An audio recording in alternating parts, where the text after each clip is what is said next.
In the middle of an emergency meeting at Sterling Dynamics, Callista Sterling froze as her 8-year-old daughter, Audrey, filled the whiteboard with a system of equations that left the lead engineer speechless. "Who taught you this?" she demanded. Audrey whispered, "Mr. Leo, from the basement." The entire room went rigid. Leo? Who? Callista had never hired a tutor. At the back of the room, a man in a faded gray janitor uniform, still holding a wet mop, lifted his head and looked straight at her. Who was Leo? Why did Audrey trust only him? And why did a janitor understand the core algorithm that Callista's $1 million engineering team had been struggling with for weeks? Callista Sterling had built her reputation on precision. Every morning began the same way.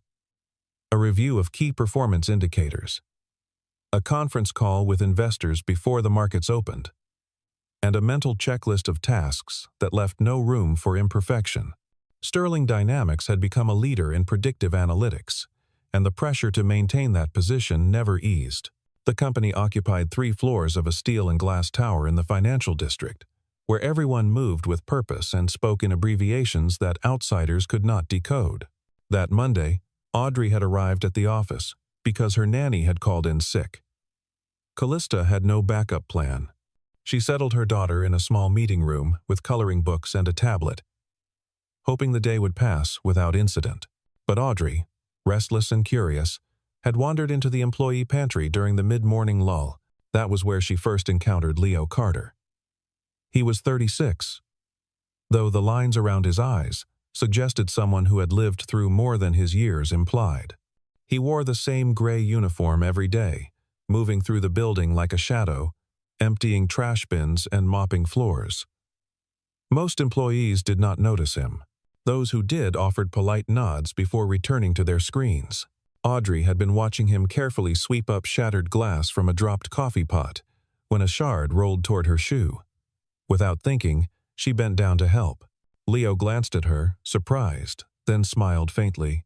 He pulled a napkin from his pocket and sketched a simple logic puzzle with a marker he kept clipped to his belt. It was a pattern game, counting steps to reach a solution. Audrey's eyes lit up. She solved it in seconds, then looked at him expectantly, waiting for another. For the first time that day, she laughed. The moment passed quickly. Leo returned to his work, and Audrey went back to the meeting room. But she folded the napkin carefully and tucked it into her backpack. A small treasure she would revisit later. Neither of them realized that this brief exchange had planted a seed, one that would soon grow into something far larger than either of them anticipated. The weekly demo meeting was supposed to be routine. William Harding, the chief technology officer, had scheduled it to showcase the latest iteration of their forecasting algorithm to a group of potential government partners. The platform was designed to predict risk patterns in financial markets, offering early warnings that could save institutions billions. But during the live demonstration, the numbers began to drift. Small errors compounded into glaring inconsistencies. William's face tightened as he adjusted parameters, but the system refused to stabilize. Audrey had been sitting quietly in the corner, her tablet forgotten in her lap. She watched the screens with a focus that surprised the adults in the room. When the projections flickered again, she stood and walked to the whiteboard, picking up a marker. Before anyone could stop her, she began writing. Her handwriting was clumsy, the letters uneven, but the mathematics were unmistakable. She outlined a method to isolate extreme noise in the data, a transformation that would reduce the error margin by recalibrating the baseline assumptions. The room went silent. William stared at the board, then at the child who had just solved a problem his team had been wrestling with for weeks. Callista felt a strange mix of pride and unease. She had known her daughter was bright, but this was different. This was knowledge that came from somewhere, from someone. "Audrey," Callista said carefully, kneeling beside her. "Where did you learn this?" "Mr. Leo showed me," Audrey said simply. "He explains things with napkins. It makes sense when he does it." Henry Marks, the facilities manager, stepped forward, his face flushed. "Ma'am, janitorial staff are not authorized to interact with clients or family members. This is a serious breach of protocol. Callista felt the eyes of the investors on her. She forced herself to remain calm, to project control, even as her mind raced. She nodded curtly. "We'll address this internally." "Thank you, Henry." But inside, she felt something she had not experienced in years. Uncertainty. Callista found Leo in the basement supply room an hour later. He was restocking cleaning chemicals, his movements methodical and unhurried. She stood in the doorway, arms crossed, trying to summon the authority she wielded so easily upstairs. But something about his stillness made her feel off balance. "Did you teach my daughter mathematics?" she asked. Leo turned, meeting her gaze. "I answered her questions. That's not the same thing, isn't it?" He set down the bottle he was holding. She asked why numbers behave the way they do. "I showed her patterns. She figured out the rest." William appeared behind Callista, his expression tight. "Mr. Carter, company policy is clear. Unauthorized contact with executive family members is grounds for immediate termination." Leo said nothing. He simply looked at William, then back at Callista, as if waiting for her to make the decision. Henry arrived moments later, already drafting an incident report on his tablet. The situation was escalating, and Callista knew she had to act quickly to contain it. But then Audrey appeared at the top of the stairs, her face streaked with tears. She clutched the napkin from that first morning, now wrinkled and stained. "Please don't fire him, Mom. He's the only one who listens." Callista's chest tightened. She looked at her daughter, then at Leo, and felt the ground shift beneath her. Something was wrong here. Something deeper than protocol violations. She had built her career on reading patterns, on finding the signals hidden in noise. And every instinct told her that this man was not what he appeared to be. As Leo turned back to his work, Callista caught a glimpse of his handwriting on a maintenance log. The symbols were precise, almost elegant, and they reminded her of something she had seen before. Years ago, in the earliest drafts of Sterling Dynamics' first artificial intelligence project, someone had annotated the code with notes in that same distinct style. She had always assumed it was one of the original engineers, someone long since promoted or transferred. Now she wondered if she had been wrong. Serena Mitchell, Callista's head of public relations, was the one who found the file. She had been tasked with conducting a routine background check on all personnel who had come into contact with Audrey, a precaution to protect the company from liability. What she discovered was buried deep in the archived records, flagged as confidential and restricted to senior management. Leo Carter had not always been a janitor. 5 years ago, he had been the lead engineer on Sterling Dynamics' safety protocols team. He had been responsible for designing the fail-safes that protected the company's data centers from catastrophic overloads. But then, something had gone wrong. A critical system shutdown had occurred during a high-stakes product launch.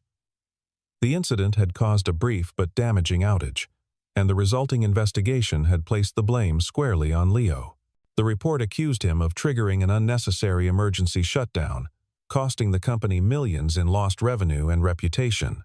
He had been quietly let go, his departure framed as a resignation. No lawsuits, no public statements. Just a signature on a severance agreement and a non-disclosure clause that kept him silent. Serena forwarded the file to Callista with a single line of commentary. The report was signed by the previous executive board. William Harding was one of the approving managers. Callista read the document 3 times, searching for details that did not add up. The technical language was dense, but one phrase stood out. Unauthorized emergency shutdown, initiated against direct orders. She thought about Leo's calm demeanor, the precision of his explanations to Audrey. This was not the profile of someone reckless. This was someone who had been careful, deliberate, and methodical. That evening, she found Audrey sitting on her bedroom floor, surrounded by notebooks filled with sketches and equations. Callista sat beside her, feeling the weight of decisions she had not yet made. "Mr. Leo taught me something else," Audrey said quietly. He taught me to count my breaths when I'm scared. He said it's like fixing errors in a program. You just have to slow down and find the right rhythm. Callista closed her eyes.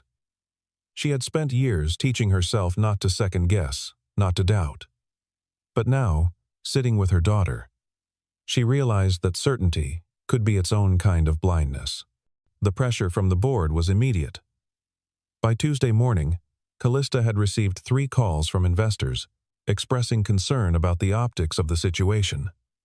A janitor with access to proprietary demonstrations. A child wandering unsupervised. The potential liability was staggering, they said, and the solution was simple. Reinforce the protocols, ensure it never happened again, and move on. Callista drafted the internal memo herself. It was short, clinical, and unambiguous. All non-essential personnel are prohibited from interacting with clients, partners, or executive family members outside their designated duties. Violations will result in immediate disciplinary action. She sent it to Henry, who wasted no time implementing the new rules. He posted printed copies on every floor, sent a company-wide email, and made a point of confronting Leo in front of the break room where several employees could witness. Callista did not see the confrontation, but she heard about it later from Serena, who described Henry's tone as unnecessarily harsh. Leo did not argue. He returned his access badge to Henry, collected his personal items from his locker, and left the building an hour before his shift ended. On his way out, he stopped by the small meeting room where Audrey was waiting for her mother. He knelt down so they were at eye level. "Keep learning," he said softly. "Not because you have to, because you want to."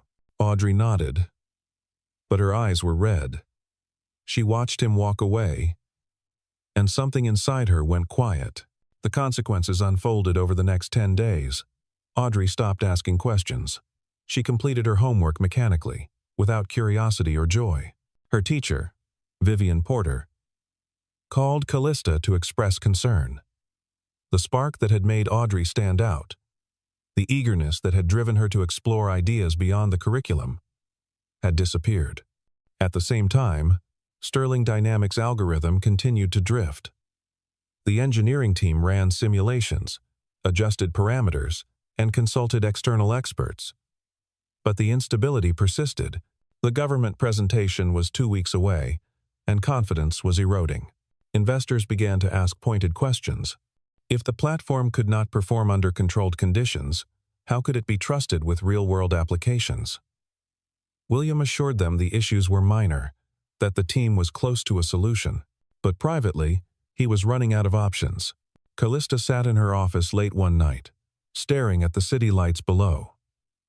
She thought about the memo she had signed, the decision she had made to prioritize safety and reputation over everything else. It had seemed logical at the time, but now, watching her daughter withdraw and her company falter, she wondered if logic had been enough. The breakthrough came from an unlikely source. Serena had continued digging into the archived files. Unable to shake the feeling that something had been overlooked, she found a set of system logs from the day of the emergency shutdown 5 years ago. They had been marked as reviewed and filed, but no one had actually examined them in detail. When she opened the files and cross-referenced them with the incident report, the discrepancy was glaring. The emergency shutdown had not been unnecessary. In fact, it had prevented a cascade failure that would have destroyed the entire data center.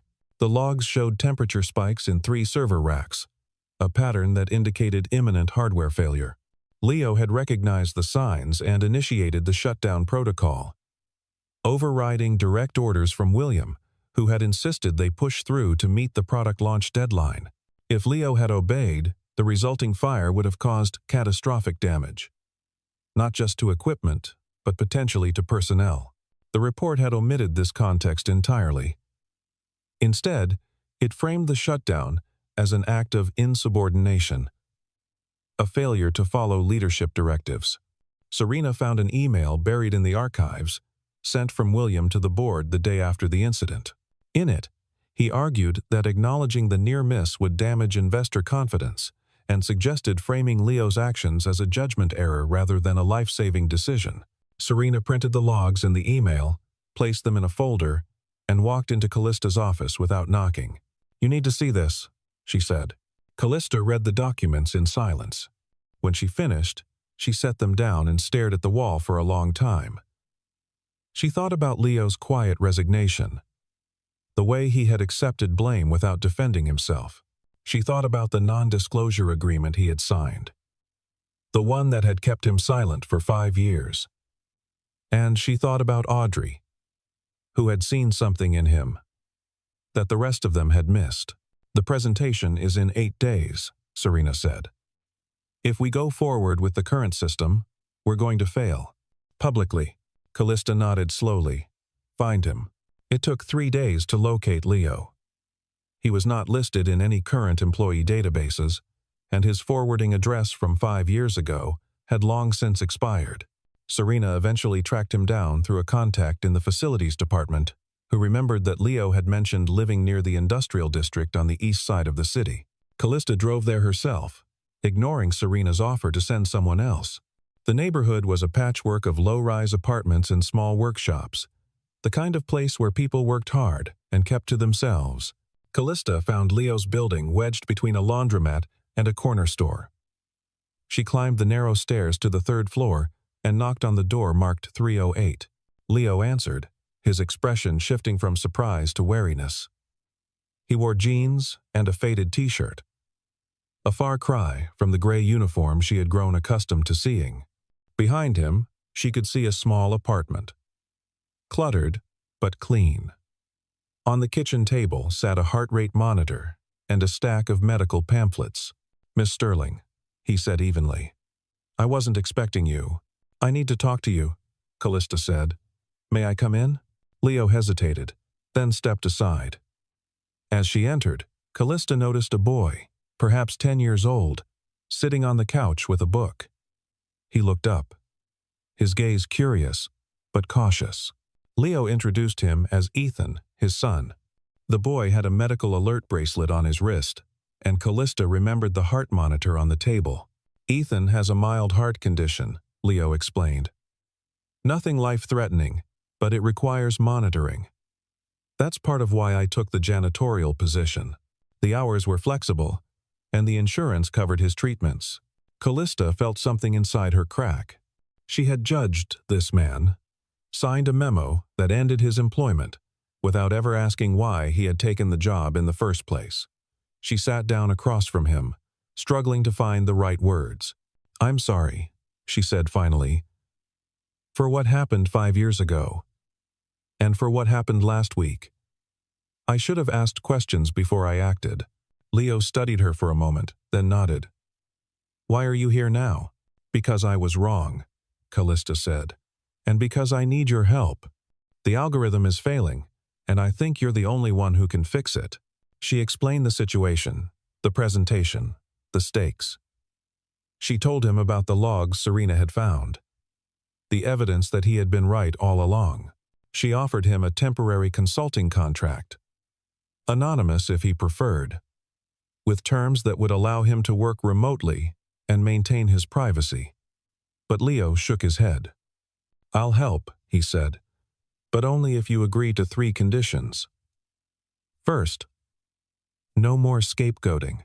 If someone on your team makes a mistake, you address it honestly. Second, you make the system logs transparent. No more burying evidence to protect reputations. And third, you let Audrey keep learning. Not because it's productive or impressive, because she enjoys it." Callista agreed without hesitation. They set up a small, off-the-books war room in a vacant office on the 14th floor. Serena handled the logistics, ensuring that only a handful of people knew what was happening. Vivian Porter, Audrey's teacher, joined the group to provide guidance on how to present complex ideas in ways that were accessible and fair. The goal was not just to fix the algorithm, but to build a system that could be explained and defended in front of an audience that included government auditors and policymakers. Leo started by revisiting the napkin sketch he had shared with Audrey weeks ago. It had been a simple exercise, a way to explain how patterns could be broken down into smaller, more manageable pieces. but the principle behind it was powerful. Instead of trying to correct errors after they appeared, the system could be designed to detect extreme anomalies in real time and adjust before they compounded. He translated the concept into a technical framework, outlining a mechanism for self-correction that relied on identifying outliers early in the data stream. Callista tested it in a sandbox environment, running simulations with historical data. The error rates dropped significantly. The system was not perfect, but it was stable, reliable, and most importantly, explainable. Vivian worked with Audrey, helping her prepare a simple explanation of the core idea. The goal was not to have an 8-year-old present to the government officials, but to ensure that the logic was clear enough that even a child could understand it. If Audrey could explain it, anyone could. They worked late into the night, the office lit by desk lamps and laptop screens. Callista found herself learning as much from Leo as she was from the code itself. He had a way of breaking down complexity that felt intuitive, almost meditative. He spoke about algorithms the way a musician might talk about rhythm, finding the patterns that created harmony instead of noise. On the fourth night, Audrey and Ethan sat together in the corner of the room, working on a school project. Callista watched them, heads bent over a shared notebook, and realized that this was what Leo had been trying to teach all along. Learning was not a transaction. It was a conversation. On the morning of the presentation, William Harding discovered what had been happening. Someone from the engineering team had noticed unusual activity in the sandbox environment and reported it to him. When he learned that Leo was involved, his reaction was immediate and forceful. He sent an email to the executive board, copied to the investors, accusing Callista of violating security protocols by bringing back a former employee who had been terminated for cause. Henry Marks escalated the situation by revoking Leo's temporary access credentials, citing liability concerns. By 9 o'clock, the building's security system had been updated to flag Leo's biometric data, ensuring he could not enter the premises. The presentation was scheduled for 2 that afternoon, and without Leo, the revised algorithm was incomplete. Callista received a call from the lead investor 30 minutes later. He was direct and unambiguous. "If you go forward with this presentation, you do it with the team we've approved. No consultants, no last-minute changes. We need stability, not experimentation." Callista sat at her desk, staring at the phone after the call ended. She thought about the memo she had signed 2 weeks ago, the one that had prioritized reputation over truth. She thought about Audrey's tears, Leo's quiet resignation, and the years she had spent building a company on the principle that precision mattered more than people. Then she thought about the napkin, still tucked into Audrey's backpack. The one with the first logic puzzle Leo had drawn, the one that had started everything. She pulled it out and smoothed it flat on her desk. The ink was smudged, the paper worn, but the pattern was still visible. Count the steps, find the rhythm, correct the errors. Audrey appeared in the doorway, holding her school backpack. She walked over and placed a hand on her mother's arm. "Mom," she said softly, "count your breaths." Callista closed her eyes, inhaled slowly, and made her decision. The presentation took place in a high-ceilinged auditorium on the government's West Campus. 200 people filled the seats, including auditors, policy advisors, and representatives from competing firms. Callista stood at the podium, flanked by her engineering team. William was notably absent, citing a scheduling conflict. The stage was set with 3 large screens, each displaying real-time data feeds from the algorithm. The demonstration began smoothly. The system processed incoming data, flagged potential risks, and generated forecasts with impressive accuracy. But 10 minutes in, something shifted. A spike appeared in one of the data streams, an anomaly that should have been filtered out. The algorithm hesitated, recalibrating, but the error persisted. Murmurs rippled through the audience. On the screens, the confidence intervals began to widen, the predictions growing less certain. Callista felt the weight of 200 pairs of eyes on her. She glanced at Serena, who was standing in the wings with a laptop. Serena's expression was tense, her fingers flying over the keyboard as she tried to diagnose the issue. But Callista already knew what had happened. William had seeded the data stream with deliberate noise, a sabotage designed to make the revised algorithm fail in the most public way possible. She took a breath, then turned to the audience. "Ladies and gentlemen, we're experiencing an intentional stress test. What you're seeing is not a flaw in the system, but an opportunity to demonstrate how it responds to deliberate interference." The room went silent. Callista stepped away from the podium and gestured to the side entrance. "I'd like to invite someone to explain what's happening and how we're going to fix it." Leo Carter walked onto the stage. He wore a simple button-down shirt and slacks, no longer the invisible figure in a gray uniform. He carried a tablet and moved with the quiet confidence of someone who knew exactly what needed to be done. The audience shifted, confused, but Callista did not waver. "This is Leo Carter," she said. "He designed the original safety protocols for our data systems, and he's the reason this company is still standing. He's going to show you how we solve problems in real time." Leo connected his tablet to the main display. He pulled up a diagnostic interface, isolating the corrupted data stream and tracing it back to its source. Then, in language that was clear and methodical, he explained the three-step process. Identify the anomaly, separate it from the clean data, and recalibrate the baseline. He executed the corrections live, adjusting parameters and watching as the error rates dropped. Within 5 minutes, the system had stabilized. The confidence intervals tightened, the forecasts returned to their expected ranges, and the screens glowed with steady, reliable numbers. The audience remained silent, processing what they had just witnessed. Then, from the back of the room, someone began to clap. Others joined, the applause building until it filled the auditorium. The lead government auditor stood, nodding slowly, and approached the stage to shake Leo's hand. Serena, still in the wings, activated a secondary screen. On it appeared the recovered system logs from 5 years ago, the ones that proved Leo had prevented a catastrophic failure by acting against orders. She displayed the email trail, showing William's directive to ignore the warning signs and his subsequent effort to frame the shutdown as insubordination. The evidence was damning, undeniable, and projected for everyone to see. William Harding, watching from a remote feed, knew his career was over. By the end of the day, he had been placed on administrative leave pending a formal investigation. Henry Marks, who had enabled much of the misconduct, was demoted to a non-supervisory role. The board issued a public statement, acknowledging past errors in judgment and committing to greater transparency moving forward. The contract with the government was signed that evening. In the days that followed, Callista offered Leo a position as head of reliability engineering. It was a senior role, well compensated, with the authority to overhaul the company's safety and transparency protocols. But Leo declined. He had a different idea.